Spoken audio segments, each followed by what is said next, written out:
দাঁড়াদাঁড়ি চলবে যদি সত্যিকার ভাবে স্বাধীন, সার্বভৌম, গণতান্ত্রিক, বৈষম্যহীন, সাম্যভিত্তিক একটি রাষ্ট্র নির্মাণ করতে চান, যদি আইনের শাসনের রাষ্ট্র নির্মাণ করতে চান, তাহলে শহীদের রক্তের প্রতি শ্রদ্ধাশীল হয়ে আমাদেরকে পরস্পরের অধিকারের প্রতি স্বীকৃতি দিতে হবে।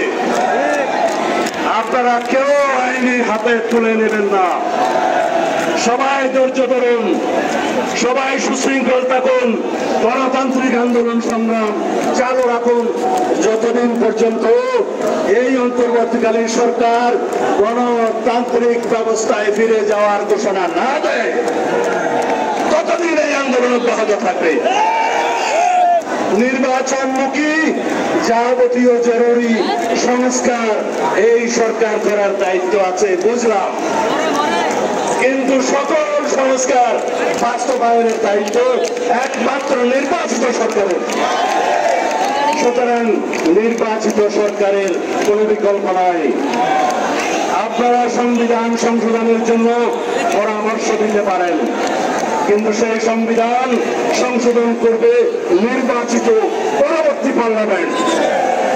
সুতরাং অন্তর্বর্তীকালীন সরকারের মাননীয় প্রধান উপদেষ্টা এবং উপদেষ্টাবৃন্দদেরকে আহ্বান জানাই, যত দ্রুত সম্ভব নির্বাচনমুখী সংস্কার সাধন করুন এবং গণতান্ত্রিকভাবে নির্বাচনের একটি রোডম্যাপ আপনারা ঘোষণা করুন। তাহলে এদেশের মানুষ আশ্বস্ত হবে যে বাংলাদেশ সত্যি অতি শীঘ্র গণতান্ত্রিক ব্যবস্থায় ফেরত যাবে। বন্ধুগণ, এই গরমের মধ্যে আপনারা আমাদের বক্তব্য শোনার জন্য ধন্যবাদ জানাই। আমরা এখন আমাদের র্যালি শুরু করব।